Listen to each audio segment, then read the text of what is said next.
అందరికీ తెలిసినయే, చాలాసార్లు విన్నవే, కానీ పరిశుద్ధాత్మ దేవుని ప్రేరణతో మరలా ధ్యానం చేస్తున్నాం. లూకా సువార్త 5వ అధ్యాయం. ఈ మాటలు మార్కు, మత్తయి కూడా వ్రాశారు. కానీ మనం లూకా సువార్త 5వ అధ్యాయంలో ఉన్న మాటలు మనం ధ్యానం చేసుకుందాం.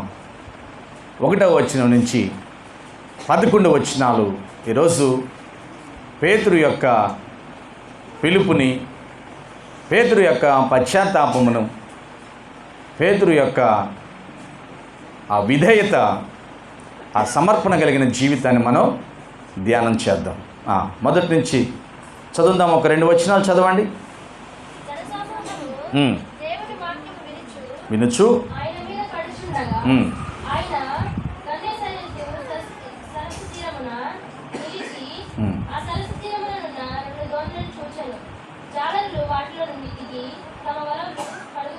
చాలు. ఇక్కడ యేసుక్రీస్తు వారు ఒక సరస్సు పక్కనే ఉన్నాడు.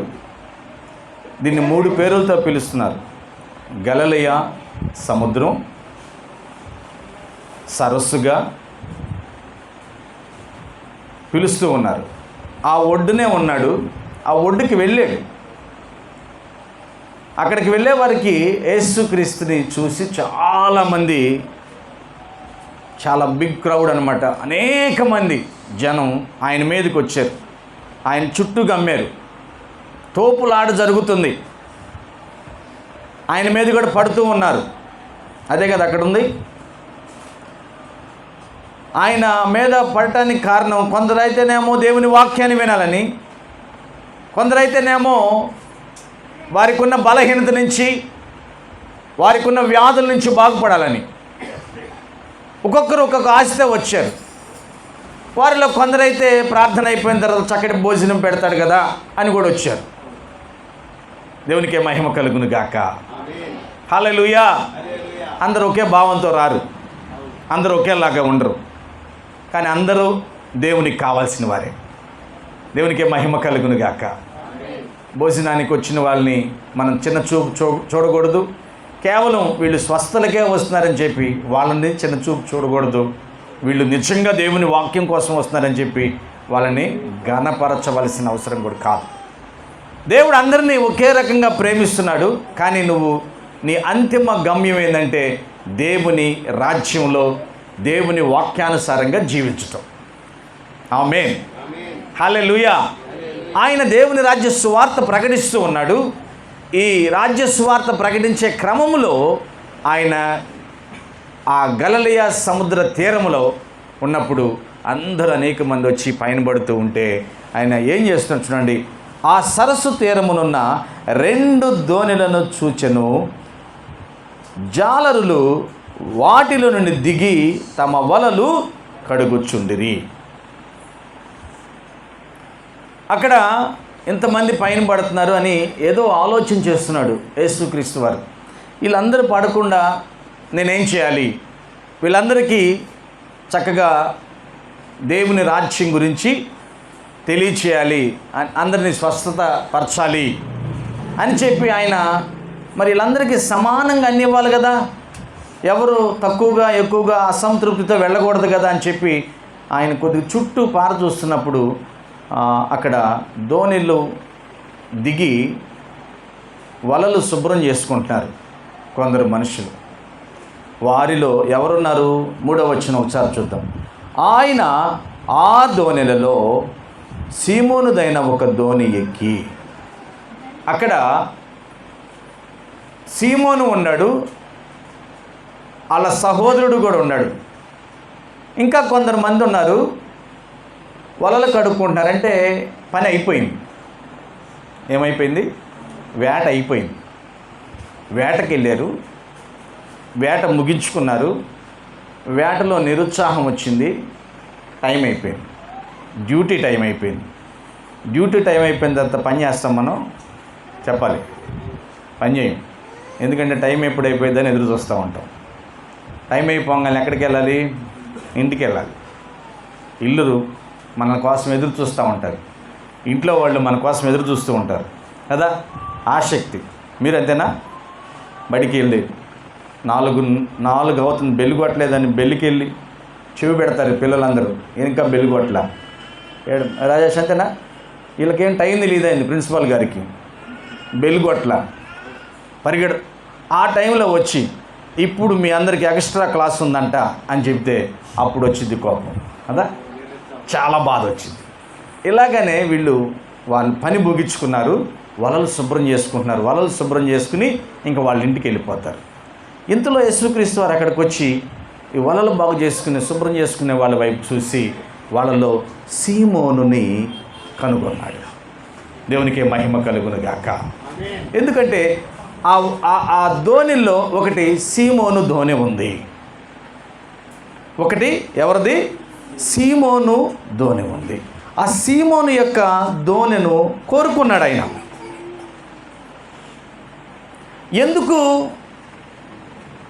ఎందుకు సీమోనుకి యేసుక్రీస్తుకి పరిచయం ఉందా? ఉంది. అంతకుముందే వాళ్ళతో పరిచయం ఉంది. ఎందుకు నేను ఇలాగా మాట్లాడుతున్నానంటే, మనకి 4 సువార్తలు రాయబడి ఉన్నాయి. 4 సువార్తలు పేర్లు చెప్తారా మీరందరూ? మత్తయి, మార్కు, లూకా, యోహాను. ఈ 4 సువార్తల్లో మొట్టమొదటి రాసిన సువార్తకుడు ఎవరు? మీకు ఏమైనా ఐడియా ఉందా? బహుశా మత్తయి ముందుందని చెప్పి మత్తయి అనుకుంటాం. కాదు, మార్కు రాశాడు ఫస్ట్ సువార్త. మార్కు ఈ సీమోను పేతురు గురించి చాలా వివరంగా రాశాడు. సీమోను పేతురుకి యేసుక్రీస్తుకి కొంత సంభాషణ, కొంత సమయం ముందు ఉంది. వాళ్ళతో స్నేహం ఉంది. ఎటువంటి స్నేహం అంటే, ఈయన దేవుని రాజ్య సువార్త ప్రకటిస్తూ ఉన్నప్పుడు ఆ వైపుగా ఆ కపెర్నహూము వస్తున్నప్పుడు ఆ కపెర్నహూములో పేతురు యొక్క ఇల్లు ఉంది. ఈ పేతురు యొక్క ఇంటికి వెళ్తూ ఉంటాడు. పేతురు యొక్క ఇంట్లో బస చేస్తూ ఉంటాడు. దానికి మార్కు సువార్తలో మీకు చాలా రిఫరెన్స్ ఉన్నాయి. పేతురు యొక్క ఇంట్లో నుంచే తెల్లవారుజామున, ఇంకా తెల్లవారక ముందు లేచి ఏకాంతంగా వెళ్ళి ప్రార్థన చేస్తూ ఉంటాడు. పేతురు వాళ్ళు ఇల్లునే ఒక బైబిల్ స్కూల్గా కూడా పెట్టుకున్నాడు. అనేక మంది అక్కడికే వస్తారు. అనేక మందికి అక్కడే జవాబులు చెబుతూ ఉంటాడు. దేవునికి మహిమ కలుగును గాక. అందరూ చెబుతాం హల్లెలూయా. చూడండి, మార్కు సువార్త 2వ అధ్యాయం 2వ వచనం. ఒకసారి 1-2 వచనాలు మాత్రం మీకు నేను చూపిస్తాను. 2 చదవండి.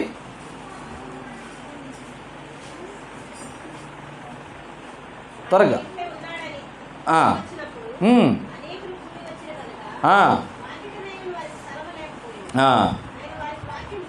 ఆయన వారికి వాక్యము, ఆ ఇల్లు పేతురు, సీమోను పేతురు ఇల్లు. ఇంకో విషయం, ఆ ఇంటికే ఒకసారి పక్షవాయుతో ఉన్న ఆయన తీసుకొచ్చారు. వాకిట నిలవడానికి కూడా మనుషులు బాగా క్రౌడ్ ఎక్కువగా గుంపుగా ఉండటం వల్ల ఇంటి మీదకి ఎక్కి పెంకులు ఉప్పదీసి ఆయన మంచంతో పాటు యేసుక్రీస్తు ముందుకి దింపారు. అంటే పేతురుకి యేసుక్రీస్తుకి కొంత స్నేహభావాలు ఉన్నట్లుగా మార్కు సువార్త ద్వారా మనం అర్థం చేసుకోవచ్చు. దేవునికి మహిమ కలుగును గాక. అక్కడికి అనేక మంది వస్తూ ఉంటారు. రోగాలతో ఉన్నవారిని ఆ ఇంటికి తీసుకొస్తూ ఉంటారు. ఆయన స్వస్థపరుస్తూ ఉంటాడు. అనేక మందికి అక్కడ బోధిస్తూ ఉంటాడు. ఒకరోజైతే ఆ ఇంటికి వాళ్ళ అత్తగారికే బాగాపోతే యేసుక్రీస్తు వచ్చాడు. ఎవరు అత్తగారు? పేతురు యొక్క అత్తగారు. ఆమెకి వైరల్ ఫీవర్, ఇప్పుడు వస్తున్నాయి జ్వరాలు, విష జ్వరం, హై ఫీవర్ అని ఉంటుంది. పెద్ద జ్వరం, ఎక్కువ తగ్గలేనంత జ్వరం వచ్చింది. అప్పుడు యేసుక్రీస్తు వారు వచ్చి ఆమెకి ఆ జ్వరాన్ని తగ్గించి వేశాడు, స్వస్థపరిచాడు. ఆమె లేచి ఆయనతో ఉన్న పరిచారకులందరికీ పరిచర్య చేసిందంట. దేవునికి మహిమ కలుగును గాక. ఈ విధమైన కొద్దిగా స్నేహాన్ని బట్టి యేసుక్రీస్తు వారు ఎవరి యొక్క బోట్ని అడిగాడు? సీమోన్ని కనుగొన్నాడు. అరే సీమోన్ మనోడే కదా, ఎవరి సీమోన్ మనోడే కదా, ఇక్కడే ఉన్నాడు అని సీమోన్ని పిలుస్తున్నాడు. సీమోన్ ఏమని పిలుస్తున్నాడు ఒకసారి చూడండి.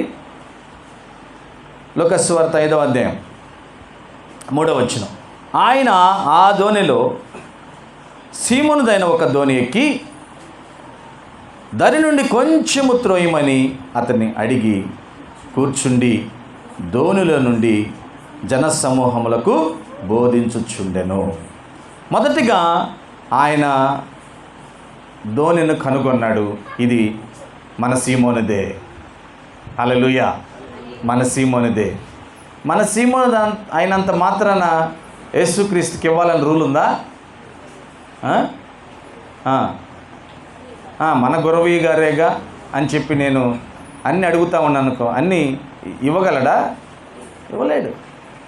మా అరుణయ్యగా అంటే కుదరదు, అంతేనా?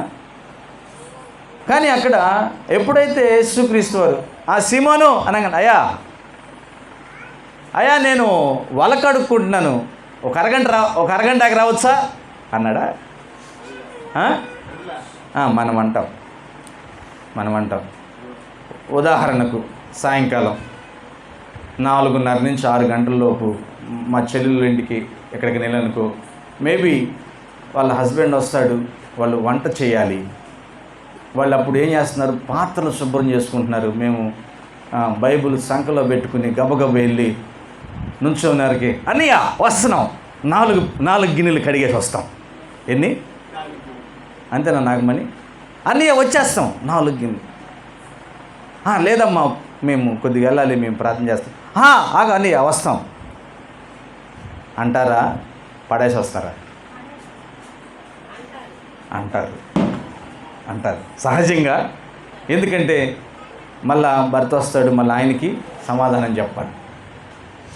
ఇప్పుడు ఇక్కడ సీమోన్ గారు ఏం చేస్తున్నాడు? పని అయిపోయింది, ఇల్లు ఎదురు చూస్తుంది, భార్య ఎదురు చూస్తుంది.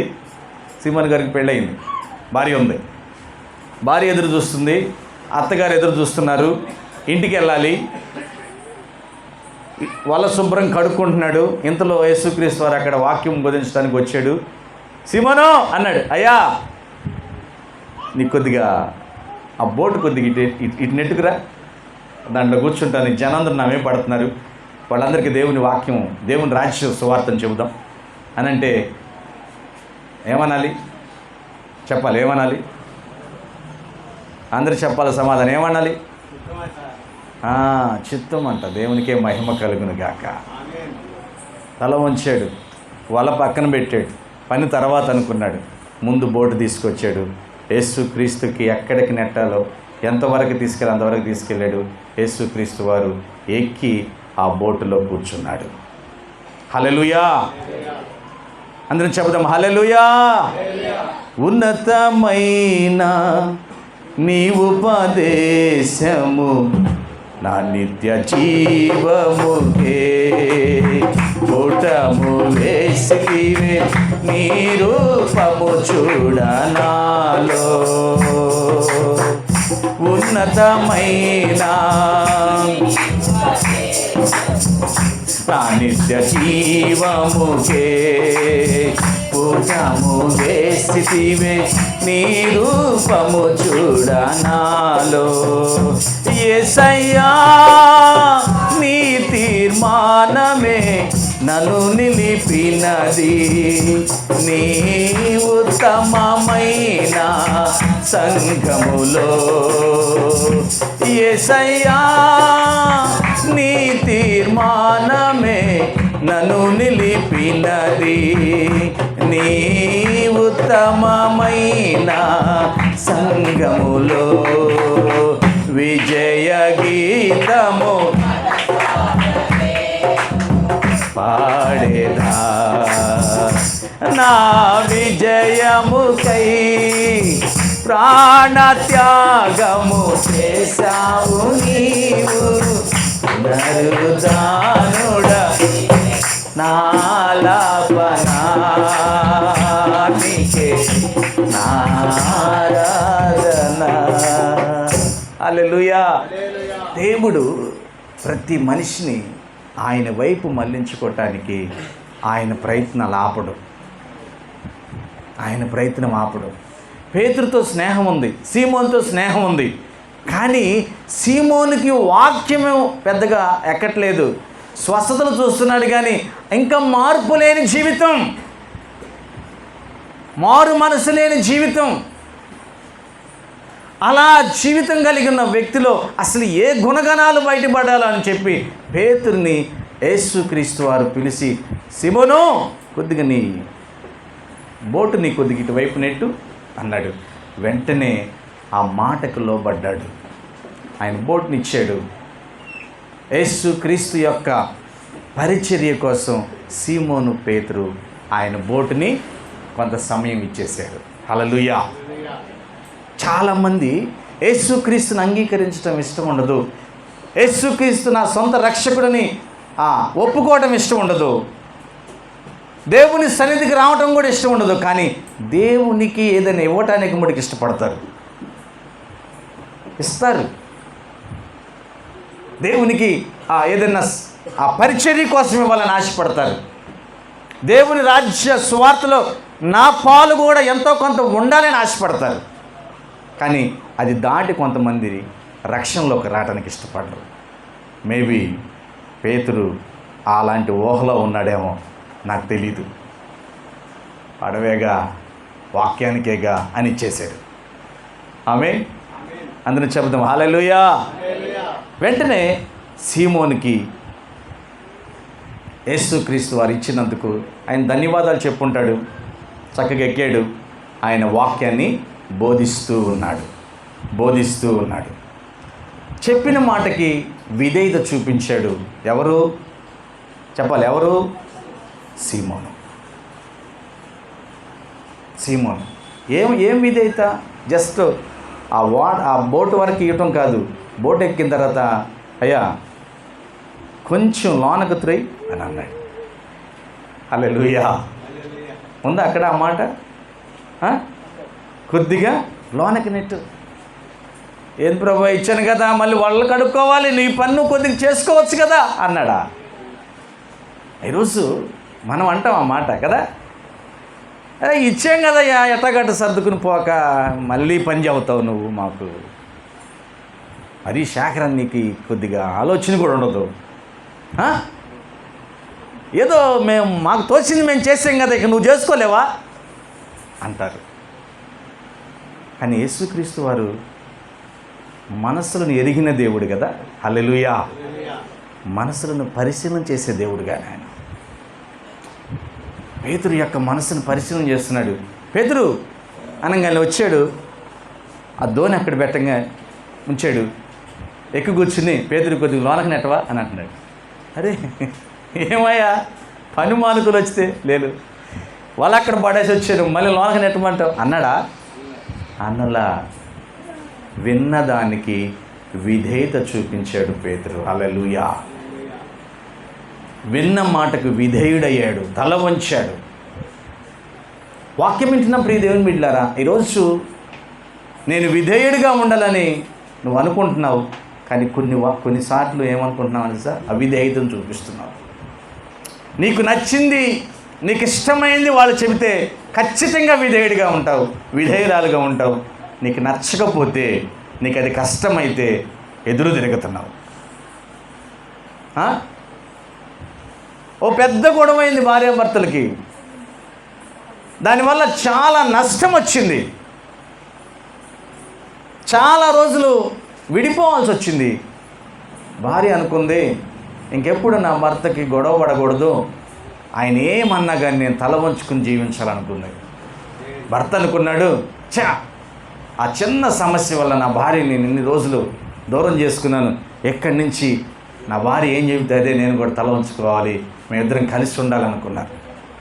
అనుకుని ఇద్దరు దగ్గరకు వచ్చారు, మాట్లాడుకున్నారు. మళ్ళీ కలిసి జీవించడం ప్రారంభమైంది. కొద్ది రోజుల తర్వాత మళ్ళీ ఏమైంది? మళ్ళా ఇష్టం లేని వస్తుంది, మళ్ళా కోపం ప్రారంభమవుతుంది.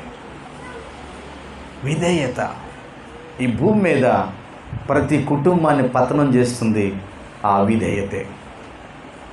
ప్రతి మనిషితో ప్రేమ లేకుండా, సహవాసం లేకుండా చేస్తుంది ఆ అవిధేయతే. దేవుడు అంటాడు, ఈ నా మాటలు విని. ఆమేన్. అందరం చెప్దాం హల్లెలూయా. ఈ నా మాటలు విని వాటి చొప్పున చేయువాడు బండ మీద తన ఇల్లు కట్టుకునిన జ్ఞానవంతుని, బుద్ధిమంతుని పోలి ఉన్నాడు. బండ మీద ఇల్లు కట్టుకుంటే ఏమైంది? వాన వచ్చింది, వరదలు వచ్చినాయి, తర్వాత గాలి కొట్టింది, ఆ ఇల్లు కదలలేదు. బండ మీద కట్టనవాడు ఎవరు? మాట విని కూడా మనకి ఇష్టం వచ్చినట్టు చేద్దాం, అవన్నీ యాడ్ చేస్తాం మనం.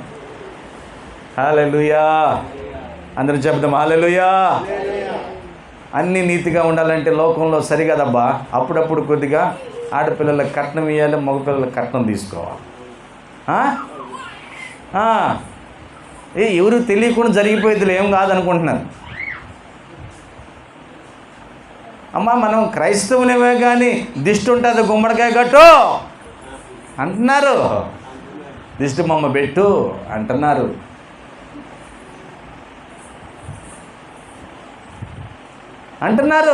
దానికి భయపడి చేస్తున్నాం చాలామంది.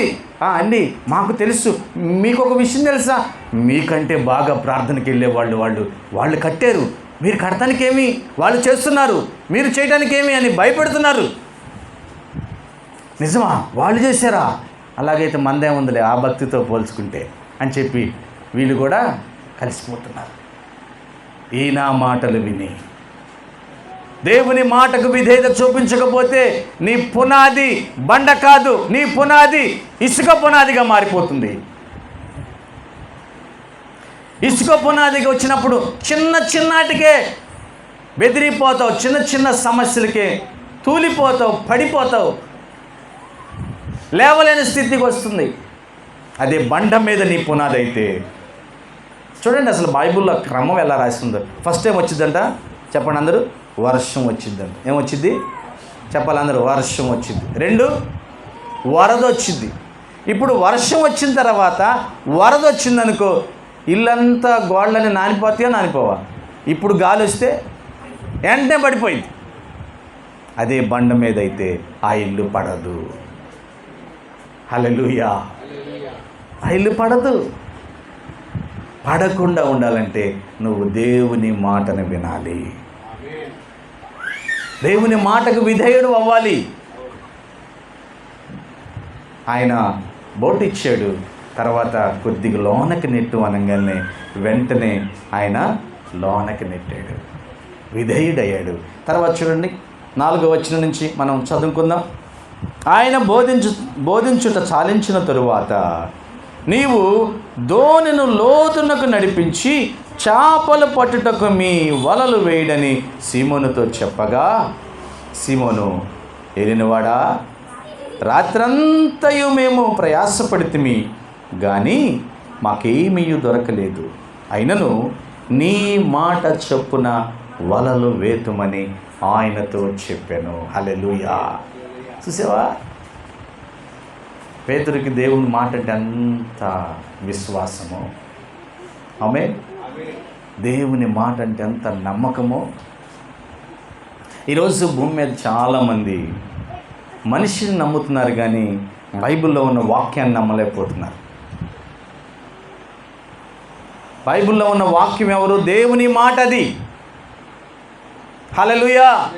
దేవుని మాటను నమ్మట్లేదు. దేవుణ్ణి ప్రేమిస్తారు. ఎంతగా ప్రేమిస్తారంటే ఆయనకి అలంకారం చేస్తారు, ఆయన డెకరేట్ చేస్తారు, అందగాడిగా మారుస్తారు. ఎవరిని? దేవుణ్ణి. దేవుడికి నేను అందగాడిగా మారిస్తే ఆయన అందగాడు అవుతాడు. అయ్యో, నా అందానికి కారణమే ఆయన అయితే నేను దేవుణ్ణి అందంగా మారుస్తానా? చెప్పండి. ఆయన్ని ప్రేమిస్తున్నారు. ఎవరిని? దేవుణ్ణి ప్రేమిస్తున్నారు, మనుషులను నమ్ముతున్నారు. రివర్స్ అయ్యింది పరిస్థితి. దేవుడు కోరుకుంటుంది ఏంటంటే నన్ను నమ్మాలి, మనుషులను ప్రేమించాలి. హల్లెలూయా. చెప్పండి ఒకసారి, పక్క వాళ్ళు చెప్పండి, దేవుణ్ణి నమ్మండి, మనుషులను ప్రేమించండి. చెప్పండి ఒకసారి, దేవుని నమ్మండి, మనుషులను ప్రేమించండి. ఇది ఎంత నమ్మాలి? ఏ విషయంలోనైనా సరే నా దేవుడు మాత్రమే చేస్తాడు అని నమ్మాలి. మా అబ్బాయి మధ్యలో ఫోన్ చేస్తే నా భార్య ఫోన్ చేసి, అబ్బాయికి వణుకు వస్తుందయ్యా, జ్వరం, వీడేందో హాస్పిటల్ అంటున్నాడు, చేతులు వణికిపోతున్నాయి, కాళ్ళు వణికిపోతున్నాయి, వెన్నెముక వణికిపోతుందంట, నొప్పి వస్తుందంట వాడికి. వస్తాయి, ఆ సింటమ్స్ అంతే ఉంటాయి. అది దెయ్యం కదా, నీకు భయపెడితే నువ్వు దారి మారుతావు, నిన్ను భయపెడితే నువ్వు మనిషిని నమ్ముతావు. మనిషి ఏం చేయగలడు? మనకి ఏమి చేయలేడు. కానీ భయపెడుతున్నప్పుడు కూడా మనం దేవుని వైపే మన నమ్మకాన్ని ఉంచాలి. హల్లెలూయా. మన నమ్మకం పక్కెళ్ళకూడదు. అయ్యా రాత్రి అంతా ప్రయాసపడ్డాం, ఒక్క చేపళ్ళ నా సర్వీస్లో మరి ఎంత ఘోరమైన అపజయం ఎప్పుడు లేదు. నిరుత్సాహంతో వచ్చాం, నిట్టూర్పుతో వచ్చాం, ఇక ఇంటికి వెళ్ళిపోదామని అనుకుంటున్నాం, ఇంతలో నువ్వు వచ్చావు. ఏదో నీ పరిచర్య కొద్దిగా ఉపయోగపడ్డా కాసేపు, అయినప్పటికీ ఏందో నీ మాట నాకు నమ్మాలనిపిస్తుంది. హల్లెలూయా. నీ మాట ప్రకారం నేను వల వేస్తా. ఎంత గొప్ప నమ్మకం ప్రియదేవుని బిడ్డారా, ఎంత గొప్ప విశ్వాసం ప్రియదేవుని బిడ్డారా. ఉన్నదా? ఈ మాటలు వింటున్న నీ జీవితంలో ఉందా? ప్రతిదానికి ఎందుకు భయపడిపోతూ అక్కడికని ఇక్కడికని పరిగెడుతూ ఉన్నావు? అయ్యో నీకు తెలీదు, పిల్ల అలాగా ఉలిక్కి పడుతూ రాత్రులు నిద్రపోవట్లేదంటే ఏం జరిగిందో, ఏ పిశాచి మీ ఇంటికి వచ్చిందో అని అంటారు. నిజమా? ఇలాగైతే ఎర్రది నల్లది పచ్చది కలిసి ఉన్న దారం ఒకటేస్తే పిశాచి పోయిద్ది అనుకుంటాం. అరే నాయన, మనిషి మనం తయారు చేసేవి ఇవన్నీ, ఎర్రది నల్లది పచ్చది రాగిది, వీటి వల్ల పోదు. ఇవి మనిషి, నువ్వు మనిషిని నమ్ముతున్నావు, మనిషిని ప్రేమించు, దేవునిని నమ్ము. ఆమేన్. హల్లెలూయా. దేవుని మాటను నమ్ము. నీవు నమ్మిన ఎడల దేవుని యొక్క మహిమను చూస్తావు. హల్లెలూయా. నమ్ముట వలన జీవించెదవు స్నేహితుడా, నీవు భయపడకు. నమ్ముట వలన స్నేహితుడా, నీవు భయపడకు. జడియకుమా, బెదరకుమా, సృష్టికర్త నిన్ను నడిపించును. బెదరకుమా, సృష్టికర్త నిన్ను నడిపించును. నమ్ముట వలన స్నేహితుడా, నువ్వు భయపడకు. హల్లెలూయా. నమ్మాలండి. ఎవరిని? దేవుని మాటను, బైబిల్లో ఉన్న వాక్యాన్ని, జీవము కలిగిన మాటను నమ్మాలి. ఎంత నమ్మకం తెలుసా దావీదు గారికి? యెహోవా నా కాపరి, నాకులేమి కలగదు. ఆయన నన్ను పచ్చిక గల చోట నడిపిస్తాడు, ఆయన పరుండు చేస్తాడు, ఆయన నాకు శాంతికరమైన జీవజలాన్ని ఇస్తాడు. హల్లెలూయా. ఎంత నమ్మకం దావీదుకి. నాకు ఎప్పుడూ సమృద్ధిని ఇస్తాడు. నమ్మకం. దేవుడు ఒక ప్రవక్త గారిని, ఇశ్రాయేల్ ప్రజల్లో చాలామంది భేద విధవరాళ్ళు ఉన్నారు, భోజనానికి లేని వాళ్ళు ఉన్నారు. అప్పుడు కరువు, 3.5 సంవత్సరం కరువు. మరి ఎందుకు సారేపోతే వెళ్ళమన్నాడు.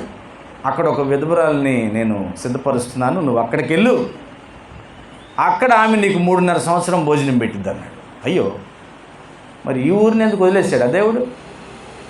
ఈ ఊరిలో విధవరాన్ని అయిన స్త్రీని వదిలేశాడా దేవుడు? కాదు. ఆమెను పోషించటానికి, పరిశీలించి దీవించటానికి దేవుడు పూనుకున్నాడు. హల్లెలూయా. ఆడికి వెళ్ళాడు. ఆయన, అమ్మ కొద్దిగా మంచినీళ్ళు అన్నాడు. మంచినీళ్ళేగా, ఇంకా అయిపోవాలా అని ఇచ్చింది. ఇవ్వటానికి వెళ్ళింది, మంచినీళ్ళు తీసుకుని వస్తుంది. అమ్మమ్మ మంచినీళ్ళతో పాటు ఒక చపాతీ కూడా ఇస్తావా? భలేవాడివయ్యా, కొద్దిగా పిండి ఉంది, అయిపోయింది, పిండి మొత్తం అయిపోయింది, ఇక కరువు వచ్చేసింది, మాకు పిండి లేదు, మా ఇంట్లో పిండి లేదు, కొద్దిగా నూనె ఉంది బుడ్లో, తొట్లో కొద్దిగా పిండి ఉంది, ఇదిగో నా బాబు ఉన్నాడు, ఎంత బాబు, షన్ను అంత బాబు, మా బాబు అని నేను తినేసి ఎంతవరకు ఒప్పుకుంటుంది అంతవరకు బ్రతుకుదాం అనుకుని పొలం ఎరుకోవడానికి వచ్చా. ఆ ఉండది నీకు ఇస్తే మా పరిస్థితి ఏందయ్యా అని భయపడి ఆ భయాన్ని బయటకు చెప్పింది ఆమె. కొంతమంది బయటకు చెప్పకుండా అబద్ధాలు చెబుతారు. ఆమె యథార్థంగా చెప్పింది. హల్లెలూయా. అయ్యా ఉన్నదే కొద్దిగా, వాటిలో నీకు ఇస్తే మా అబ్బాయి పరిస్థితి నా పరిస్థితి అయ్యా అంది. దానికి ఏమన్నాడు తెలుసా ఆయన, నీకేం ఇబ్బంది లేదమ్మా, నువ్వు కానీ నా మాట నమ్మి నీ సంగతి మీ అబ్బాయి సంగతి పక్కన పెట్టి అడుగుతున్న నాకు మొట్టమొదటిగా ఇచ్చేవంటే నీ కుటుంబం మొత్తం పోషించబడిద్ది, దేవుడే నీకు సమృద్ధినిస్తాడు. హల్లెలూయా. అమ్మా నిజమా అసలు నువ్వెవరువో, నీ మాట నమ్మొచ్చో లేదో అనుకోలా. వెంటనే మొదటి చపాతీ తీసుకొచ్చి ఆమెకే ఇచ్చింది, ఆయనకే ఇచ్చింది. 3.5 సంవత్సరం తొట్టెలో పిండి అయిపోలేదు, బుడ్డిలో నూనె అయిపోలేదు. దేవునికే మహిమ కలుగును గాక. అంత గొప్ప దేవుడు. ఈరోజు ఈ మాటలు వింటుంది నువ్వు, జీవము కలిగిన దేవుని మాటలు. ఆయన మాట నమ్మాలి. నమ్మినవాడు రక్షించబడుతున్నాడు, నమ్మినవాడు దేవుని రాజ్యంలో ఆయన వారసుడిగా ఉంటున్నాడు. నమ్మని వానికి శిక్ష రెడీగా ఉంది. నమ్మని వానికి ఓ భయంకరమైన శిక్ష ఉంది. నమ్మితే గొప్ప రక్షణ ఉంది. హల్లెలూయా. పేతురు నమ్మాడు.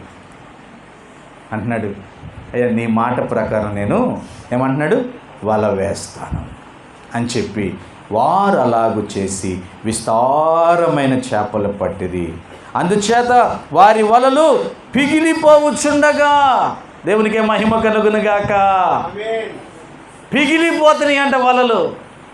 ఏమండి, రాత్రిగా పట్టారు, రాత్రి అంతా పడని చేపలు యేసుక్రీస్తు వారు చెప్పిన తరువాత ఆ ప్రాంతంలోకి చేపలన్నీ వచ్చేసినాయి. పేతురు వయసు ఎంతో నాకు తెలియదు, ఎక్కడ రాయలా. ఆయన చిన్నప్పటి నుంచి చేపలు పడుతున్నాడు. కానీ ఈరోజు పేతురు పట్టేటప్పుడు చూసిన చేపలు, ఆయన చేపలు పట్టడం ప్రారంభించిన కాడి నుంచి చూడలా, అన్ని చేపలు పడ్డాయి. ఎలాగుందంటే ఇన్ని చేపలు చాలని ఇంతే వల సిద్ధపరచుకుంటే ఆ వల పిగిలిపోయేన్ని చేపలు పడ్డాయి. వల లాగలేకపోతున్నాడు.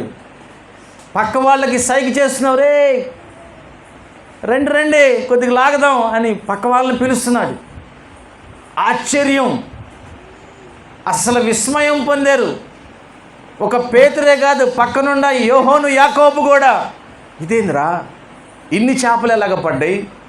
మనకు తెలుసు కదా, ఈ గలిలయ సముద్ర తీరములో ఎక్కడ తెరుపు ఉండిద్దో, ఎక్కడ చందవం ఉండిద్దో, ఎక్కడ ముళ్ళ చేప ఉండిద్దో, ఎక్కడ తోకలు పడతాయో మనకే తెలుసు కదా.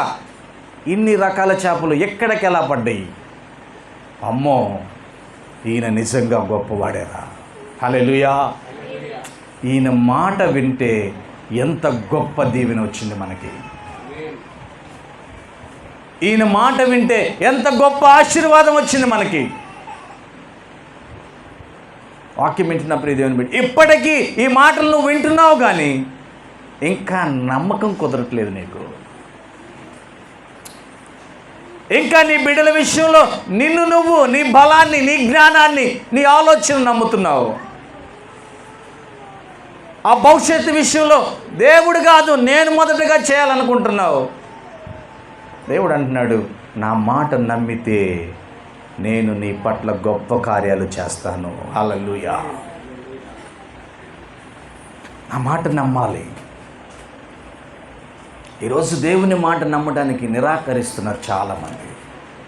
ఆయన మాట నమ్మలేకపోతున్నారు ప్రియ దేవుని బిడ్డలారా. ఆయన వాక్యాన్ని నమ్మలేకపోతున్నారు.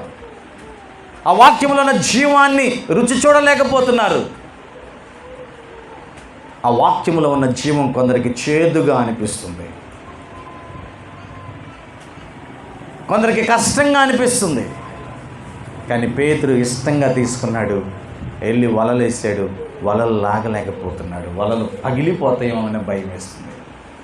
చూడండి అక్కడ వాక్యం, వారు అలాగున విస్తారమైన చేపలు పట్టారు, అందుచేత వారు వలలు పిగిలిపోవచ్చుండగా వారు వేరొక దోణిలోన తమ పాలి వారు వచ్చి తమకు సహాయము చేయవలని వారికి సంజ్ఞలు చేసిరి. వారు వచ్చి 2 దోణులు మునుగునట్లు నింపిరి. హల్లెలూయా. 2 దోణుల్లో చేపలు మునిగిపోయినాయి అంట. ఆమేన్. బ్రదర్, నువ్వేం చెబుతున్నావంటే, నువ్వు చెబుతుంటే నిజమే కావాలా, ఇక మా జీవితం ఇంతే ఉండిద్ది అనుకుంటున్నాం. కానీ మేము ప్రయత్నం చేస్తున్నాం, మాకింకా దరిద్రం వెంటాడుతూనే ఉంది బ్రదర్ అంటున్నారు కొంతమంది. ఇంకా అనారోగ్యాలు వెంటాడుతూనే ఉన్నాయి బ్రదర్. వాస్తవం తెలుసా, అంతగా నువ్వు నమ్మలేకపోతున్నావు, అంతగా నువ్వు విశ్వసించలేకపోతున్నావు. నీకు ఉత్సాహంగా ఉన్నప్పుడు నమ్మమంటే బాగా నమ్ముతావు. నీ పరిస్థితులు తారుమారైపోయినప్పుడు నమ్మమంటే నమ్మలేవు. నాకు బాగా గుర్తు, మా అభిషేక్ 45 రోజులు పుట్టి, మా అభిషేక్ ఇప్పుడున్నాడు కదా 20 సంవత్సరాలు, అప్పుడు 45 రోజులు పుట్టి చీరన కోసే పేగు పైకి అతుక్కుపోయి తాగిన పాలు కడుపులోకి వెళ్ళి మళ్ళీ బయటకు వస్తాయి. అంటే పాలు చాలామంది పిల్లలు కక్కుతారు, పెరుగులాగా వస్తాయి. మా వాడికి పెరుగులాగా రావు, పాలులాగా వస్తాయి. నా 2 వేళ్ళు కలిపితే ఎంత ఉంటుంది అంత అయింది మెడ. నా వేలులాగే ఉండేవి వాడి చేతులు. 5 సంవత్సరాల తర్వాత లేక పుట్టాడు. వాళ్ళ చేత వీళ్ళ చేత వాళ్ళకు కోళ్ళు ఇచ్చి వీళ్ళకి కోళ్ళు ఇచ్చి అవి చెప్పించి ఈ చెప్పించి వాళ్ళకి బట్టలు పెట్టి వీళ్ళ బట్టలు పెట్టి ఆ లోకంలో ఉన్న వాళ్ళందరూ నమ్మి ఎన్నో యాగాలు మాకు తెలిసినవి తెలియని చెప్పినవి అన్నీ చేస్తే పుట్టాడు అనుకున్నాం. ఈ పుట్టినవాడు 45 రోజులకి పోతాడేమో అనే భయం వచ్చింది. పోతాడనే భయంతో మేము కొట్టుకులాడుతుంటే ఒక అబ్బాయి వచ్చి అన్నయ్య ఉపవాసం ఉండి ప్రార్థన చేద్దాం అన్నయ్య. అభిషేక్ అని పేరు పెట్టింది ఆ అబ్బాయి. అన్నయ్య ఉపవాసం ఉండి ప్రార్థన చేద్దాం, దేవుడు కార్యం చేశాడు. పైనుంచి కింద చూసి నా కొడుకుని చంపడానికి వచ్చేవేంద్రా బాబు నువ్వు అని అనుకున్నా నేను మనసులో. దేవుడు నన్ను క్షమించాలి. అప్పుడు నాకు విశ్వాసం లేదు. అప్పుడు యేసయ్య అంటే అందరు దేవుళ్ళు ఒక దేవుడు. మనం అందరికీ డ్యాన్స్ చేస్తాం, అన్ని పండగలు చేస్తాం. భారతదేశం నా మాతృభూమి, భారతదేశంలో ఉన్న దేవుళ్ళు దేవతలు అనే వాళ్ళందరూ నా వాళ్ళే అనుకునేవాడిని. నిజం, నాకు నమ్మకం లేదు. పాప మా కుర్రవాడికి నమ్మకం ఉంది. కానీ గొప్ప కార్యం ఏం తెలుసా, దేవుడు నన్ను పరీక్షించడానికో మరి ఈరోజు గుర్తుపెట్టుకుని సాక్ష్యంగా ఉండటానికో తెలియదు, కానీ ఆపరేషన్ చేయాలి, హాస్పిటల్లో తీసుకెళ్ళారు. 45 రోజులు బాబుకి మొత్తెక్కిచ్చారు. పేగు మిషన్తో కట్ చేయాలి, ఒక మిషన్తో. కుట్లు వేసే పని లేదు, అదే అతుక్కుపోతుందంట. ఒక 2 చిన్నపిల్లల స్పెషలిస్ట్ డాక్టర్లు, ఒక మొత్తు డాక్టర్ పర్యవేక్షణలో 45 రోజులు బాబుకి ఆపరేషన్ జరుగుతుంది. వాళ్ళు మరిచారు తల్లిదండ్రుల యొక్క సంతకం తీసుకోవటం ఉంటుంది కదా, మాకు అగ్రిమెంట్ ఇస్తారు కదా, మేము చేస్తున్నాము మీ యొక్క పూర్తి అనుమతితో, ఈ పిల్లవాడికి ఏదైనా అయితే మాకు సంబంధం లేదనే ఒక అగ్రిమెంట్ ఉంటే అది సంతకం పెట్టించుకోవాలి. బాబుకి ఆపరేషన్ అయిపోయింది, ఈ పాలే లేవుగా, రక్తం కొద్దిగా ఉంది కదా, ఒక్కసారిగా ఫిట్స్ వచ్చినాయి. 45 రోజుల బాబుకి ఫిట్స్ రావటం, ఆ బెడ్ మీద కొట్టుకుంటాం, ఇంకా చచ్చిపోతాడేమోననే భయంతో డాక్టర్లు ఆ ఫామ్ తీసుకుని బయటికి పరిగెత్తుకుంటూ వచ్చి నా సంతకం పెట్టించుకున్నారు. విచిత్రం ఏం తెలుసా, ఇదే ఆదివారం అభిషేక్ ఆపరేషన్ జరిగింది. ఆ అమ్మకు తెలిసిన వారు, నా భార్యకి తెలిసిన వారు, నాకెవరు తెలియలేదండి, ప్రార్థన చేస్తున్నారు వారి వారి మందిరాల్లో. అభిషేక్ని ఏ హాస్పిటల్ అయితే జాయిన్ చేసి ఏ రూములో అయితే ఉంచామో ఆ రూములో కూడా మోకరించి ప్రార్థన చేస్తున్నారు. నేను చెబుతున్నాను, నా దేవుడు అభిషేక్ని బ్రతికించాడు కానీ డాక్టర్స్ కాదు. వాళ్ళు చేతులు ఎత్తేసారు. 45 రోజులు బాబుకి ఆపరేషన్ తర్వాత ఫిట్స్, ఖచ్చితంగా చచ్చిపోతాడని నమ్మకం వాళ్ళకు వచ్చి నా సంతకం పెట్టించుకున్నారు. కానీ నా దేవుడు అభిషేక్ని ఈరోజు బ్రతికించాడు. హల్లెలూయా. మేబీ ఆ జీవితం ఇవ్వబట్టే ఈరోజు నేను ప్రభు అంటే అంత నమ్మకం కలిగి ఉంటాను. హల్లెలూయా. మరి అభిషేక్ ఎంత నమ్మకం కలిగి ఉంటా నాకు తెలియదు. వాడి నమ్మకం వాళ్ళ ఇష్టం కదా, నా నమ్మకం నా ఇష్టం. అందుకే దేవుడు అంటాడు, నీవు నమ్మిన దాన్ని బట్టి నీకు జరుగును. ఆమేన్.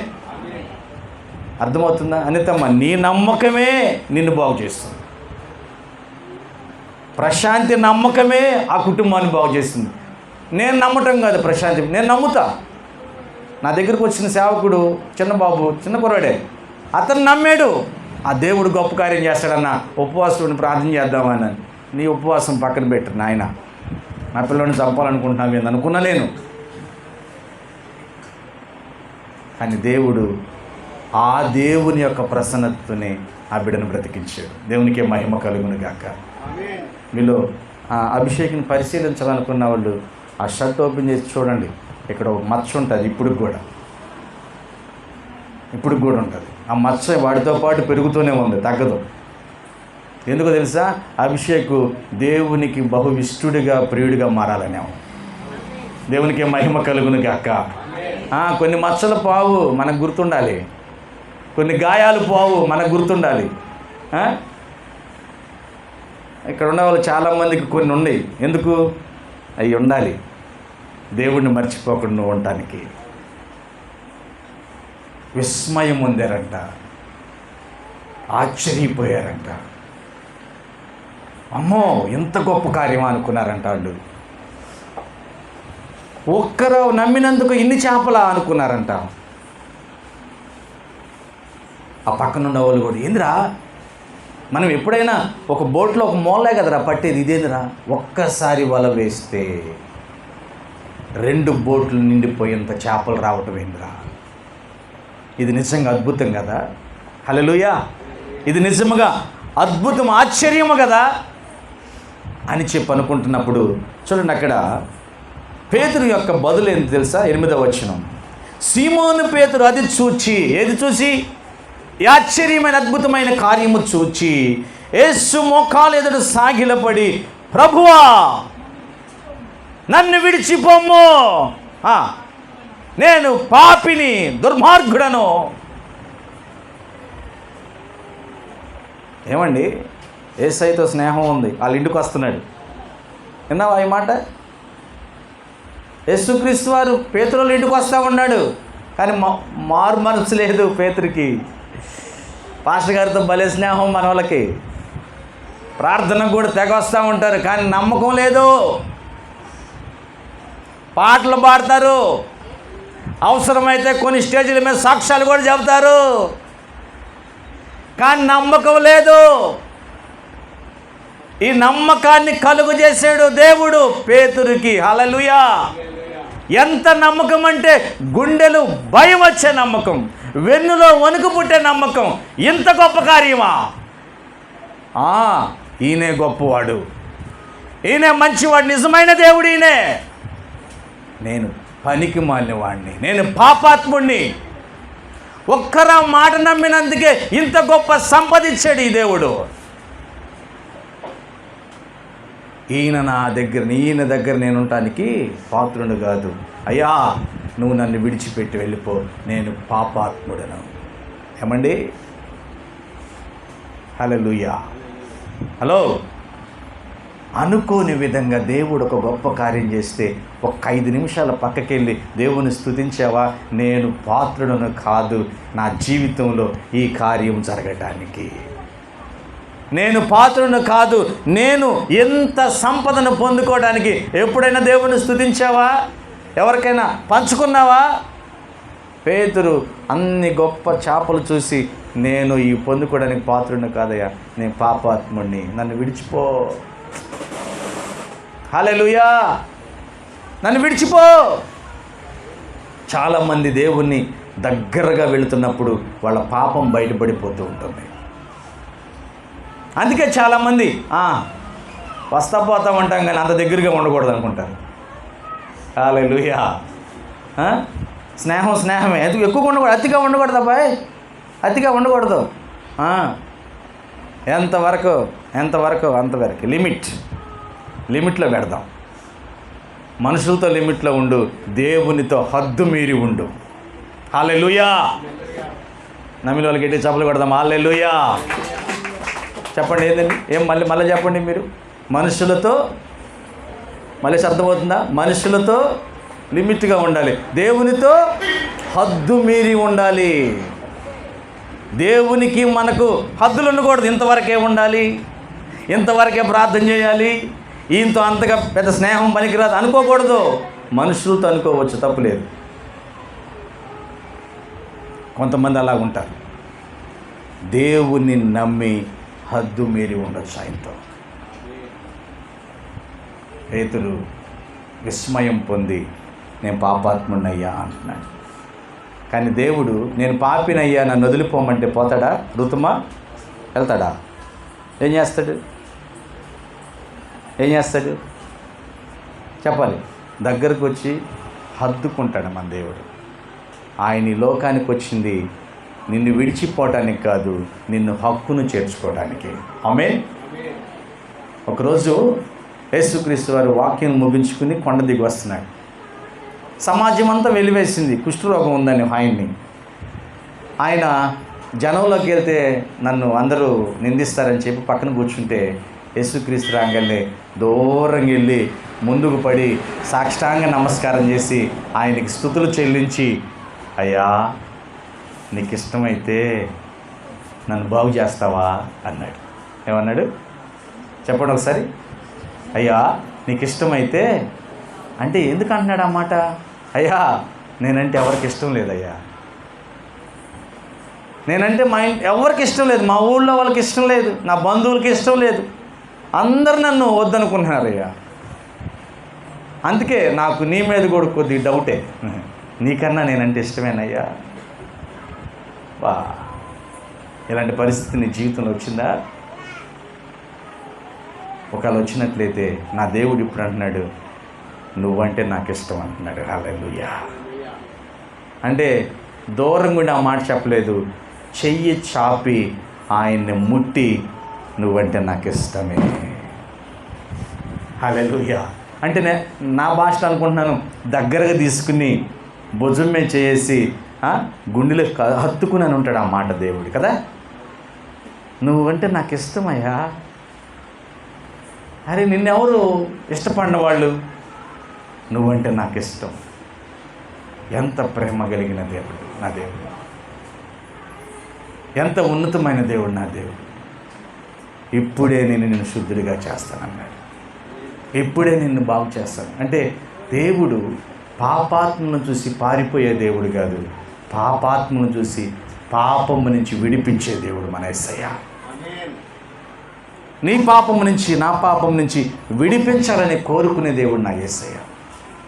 వెంటనే ఆయన పాపం నుంచి విడిపించడానికి ఇష్టపడ్డాడండి. చూడండి అక్కడ 9వ వచనం, ఏలయనగా వారు పట్టిన చేపలు రాసిని అతడును అతనితో కూడా ఉన్న వారందరూ విస్మయమందిరి. అలాగున సీమోనుతో కూడా పాలువారైన జబదయ కుమారులు యాకోబు యోహాను కూడా విస్మయమందిరి. అందుకు యేసు, భయపడకము, ఎప్పటి నుండి నీవు మనుషులను పట్టువాడవై ఉందువని సీమోనుతో చెప్పాను. ఆమేన్. హల్లెలూయా. ఒక నీ ఆయుష్ ఆశీర్వాదము నీ వశమై ఉన్నది, నీ సరిహద్దులలో నెమ్మది కలిగెను నాలో. ఒక నీ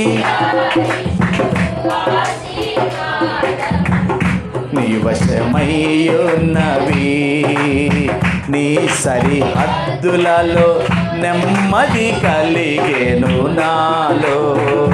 యేసయ్యా నీ సంకల్పమే మహిమైశ్వర్యము, నీ పరిశుద్ధులలో చూపినది. యేసయ్యా నీ సంకల్పమే మహిమైశ్వర్యము, నీ పరిశుద్ధులలో చూపినది. హల్లెలూయా. దేవుని యొక్క ఆశీర్వాదం కానీ మన యొక్క ఆయుష్ కానీ మనకు వచ్చే ఆశీర్వాదం కానీ ఎవరి వశంలో ఉన్నాయి? దేవుని వశంలో ఉన్నాయి. దాన్ని నువ్వు కనుగొనాలి, దాన్ని నువ్వు పొందుకోవాలంటే ఆయన మాటకి లోబడాలి, ఆయన మాటను నమ్మాలి. పేతురు నమ్మాడు, లోబడ్డాడు, విస్మయం అందాడు. అంటే నేను భయపడుతుంటే పేతురు, భయపడమాక పేతురు, భయపడమాక. నువ్వు అనుకుంటుంది ఏంటంటే, నేను చెప్పమంటావా? ఇదిగో నువ్వేమనుకున్నావు తెలుసా? అరే నాకు తెలిసినప్పటి నుంచి చేపలు పట్టాను, ఇన్ని చేపలు ఎప్పుడు పట్టలేదు, ఎలా పట్టగలిగాను? ఇక నేను చేపలు పట్టడం అనవసరం, నా వల్ల కాదు, ఇంకా నేను విఫలమయ్యామని ఏదేదో ఊహిస్తున్నావు. కానీ నేను ఒక మాట చెప్పమంటావా? ఇదిగో ఇప్పటి వరకు నువ్వు చేపలు పడుతున్నావు, నా మాటకు లోబడి నన్ను వెంబడిస్తే మనుషులు పట్టే జాలరిగా నిన్నేం చేస్తాను. హల్లెలూయా. నీ నైపుణ్యతను మారుస్తాను, నిన్ను నా పనివాడిగా మార్చుకుంటాను, నిన్ను నా ఆయుధంగా మార్చుకుంటాను. ప్రియ దేవుని బిడ్డలారా, ఆ మాట ఎప్పుడైతే దేవుడు చెప్పాడో వారు దోణెలను దరి చేర్చి సమస్తమును విడిచిపెట్టి ఆయనను వెంబడించారు. ఆమేన్. అందరూ చెప్దాం హల్లెలూయా. ఏం విడిచిపెట్టారు? నోటితో చెప్పండి. ఏం విడిచిపెట్టారు? చెప్పాలి అందరూ. ఏం విడిచిపెట్టారు అంటే అక్కడ ఉన్నాయి మొత్తం వదిలిపెట్టారు, అమ్మ నాన్న వదిలిపెట్టారు. ఇంకా కుళ్ళు, కోపం, అసూయ అవన్నీ విడిచిపెట్టారు. సాడీలు చెప్పుకునే బుద్ధులు ఇవన్నీ విడిచిపెట్టారు. ఏది లేదు వాళ్ళ దగ్గర. దేవుడు ఏమిస్తే అది తీసుకోవడానికి వచ్చారు. పేతురు జీవితం ఇలా ఉండాల్సిన జీవితం ఇలాగా మారిపోయింది ఒకసారిగా. పేతురు యేసుక్రీస్తు యొక్క కాలేజీలో 3.5 సంవత్సరం చదువుకున్నాడు. ఎన్ని సంవత్సరాలు? ఎవరి కాలేజీలో? యేసుక్రీస్తు కాలేజీలో. పేతురు విద్య లేని పామరుడు. ఎప్పుడు? యేసుక్రీస్తు కాలేజీలో చేరకముందు. చేరిన తర్వాత విద్యావంతులు కూడా మాట్లాడలేని ప్రతిభగా మాట్లాడుతున్నాడు. హల్లెలూయా. ఎలాగా అంటే విడిచిపెట్టాల్సినవన్నీ విడిచిపెట్టాడు, నేర్చుకోవడానికి తన హృదయాన్ని ఖాళీ చేశాడు. ఆమేన్. అర్థమవుతుందా? విడిచిపెట్టాల్సినవన్నీ విడిచిపెట్టి నేర్చుకోవడానికి తన హృదయం ఖాళీగా పెట్టాడు, నేర్చుకుంటున్నాడు. ఒకరోజు పేతురు అన్నాడు, సైతానా పక్కబో అన్నాడు. పేతురు, నీ దగ్గర ఎవరు ఉంటాడు పో అన్నాడా? నన్ను దెయ్యం అంటావా? నన్ను సైతాన్ అంటావా? పో, నీతో ఎవరు ఉంటారు అన్నాడా? ఉంటే 3.5 సంవత్సరాల డిగ్రీ వచ్చేది కాదు. మధ్యలోనే డిస్కంటిన్యూ. పట్టా లేదు, డిగ్రీ లేదు, ఉద్యోగం రాదు, ఫెయిల్ అయ్యావనో చదువును పూర్తి చేయలేదనో నిందలు కలిగిన మాటలు జీవితాంతం పడేవాడు కదా. చాలామంది కష్టాలు వస్తాయని మధ్యలో మానేస్తున్నారు, మార్చుకుంటున్నారు. పేతురు మార్చుకోవాలా. వెంటనే దేవుడు పేతురుకు గొప్ప వరం ఇచ్చాడు. నేను నీకు ఒక తాళం చేతులు ఇస్తున్నాను అన్నాడు. హల్లెలూయా. నీవు బండవు, నీ మీద నా సంఘాన్ని కడతానన్నాడు. ఆమేన్. హల్లెలూయా. ఇంకో గొప్ప విషయం తెలుసా? పేతురే ఆది అపోస్తలులలో 12 మందిలో మొట్టమొదటి ప్రసంగికుడు. మొట్టమొదటి పెంతెకోస్తు దినం అయిపోయిన తర్వాత ఫస్ట్ ప్రసంగం ఎవరు చేశారు? 120 మందిలో నుంచి పైకి లేచి నిలబడ్డాడు. పేతురు వాక్యాన్ని బోధించాడు. పేతురు చూసుకుని అందరూ ధైర్యముగా వాక్యాన్ని మాట్లాడతాం ప్రారంభించారు. అంతేకాదు 12వ శిష్యుడు తప్పిపోతే పేతురే 12వ వాడిని ఎన్నుకోవటానికి ముందుకొచ్చిన వ్యక్తి. ఆమేన్. అలాగా పేతురే స్వస్థతలు కలుగు చేయడానికి శక్తిని పొందుకున్న వ్యక్తి. అంతేకాదు పేతురే చనిపోయిన వారిని లేపిన వ్యక్తి. అంతేకాదు పేతురు వెళ్ళటంటే అయ్యా ఇటు వస్తున్నాడా, పేతురు నీడ పడితే చాలు మా అబ్బాయి బాగుపడతాడని పేతురు నీడ కోసం ఎదురు చూశారు. అంతగా మారిపోయాడు పేతురు. ఆమేన్. అంతగా నమ్మాడు దేవుణ్ణి. అలాగ నేర్చుకున్నాడు 3.5 సంవత్సరం యేసు క్రీస్తు యొక్క కాలేజీలో. ఆమేన్. ఎన్ని సంవత్సరాలు అయిందో అసలు చేరేవా కాలేజీ? అవును, సీనియర్. ఎప్పుడప్పుడు నేను బాప్తిస్మం తీసుకున్నాయి అప్పుడు చేరేవా కాలేజీ? అప్పుడు చేరేవా కాలేజ్? చేరలా? డిస్కంటిన్యూ చేసేవా డిగ్రీ మధ్యలో? ఎందుకు? ఆ ప్రిన్సిపల్ బాగల. మా ఇంట్లో పరిస్థితులు బాగల. అయ్యో, అందుకే నీ జీవితంలో గొప్ప కార్యాలు జరగట్లేదు. ఇంకొక విషయం చెప్పి నేను ముగిస్తాను. పేతురు, దేవుడు మాట చెప్పాడు పేతురుకి, పేతురు నీకు ఇష్టం లేని చోటకి నిన్ను బంధించుకుని తీసుకుని వెళ్తారు. నీవు నా గొర్రె పిల్లల్ని మేపుతావు, నీవు నా గొర్రె పిల్లల్ని కాస్తావు. ఆ ప్రవచనం నెరవేర్చబడి పేతురు గొప్పవాడు అనుకుంటున్నారా?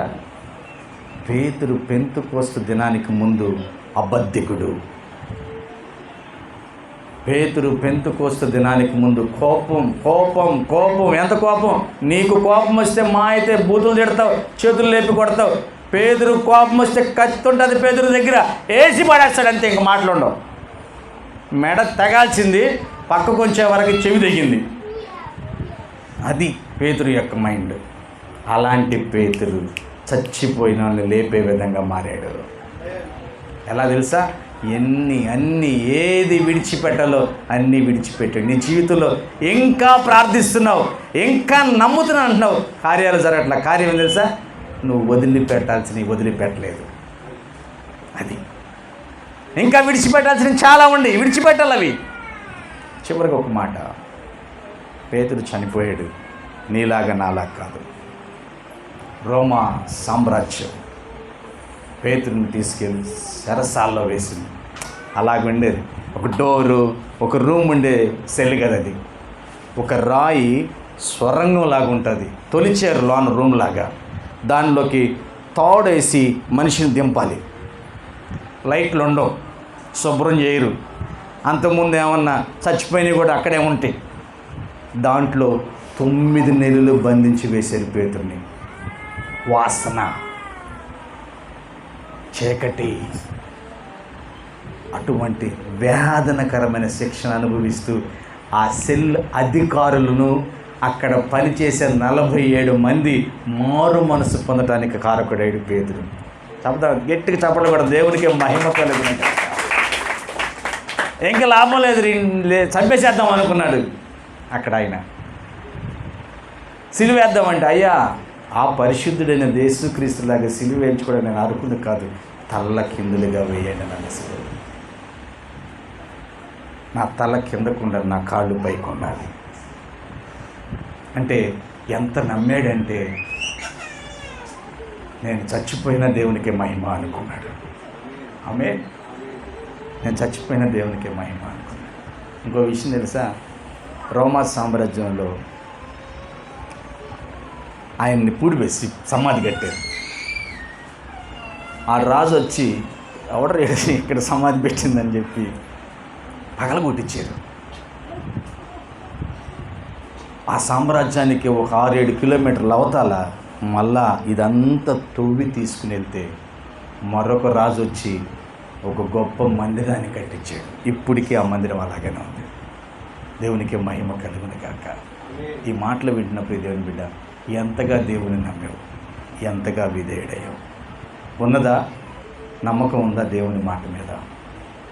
నిజంగా దేవుని మాట నమ్మితే దేవుడు నిన్ను వాడుకోవాలనుకుంటున్నాడు, నన్ను వాడుకోవాలనుకుంటున్నాడు. విడిచిపెట్టాల్సినవి విడిచిపెట్టు, ఆయన రాజ్యములో పనిచేయి, చెరగని గుర్తుగా దేవుని రాజ్యంలో నిలబడు. ఇట్టి కృప దేవుడు మనకు దయచేయునుగాక. ఆమేన్. లేచి నిలబడదాం.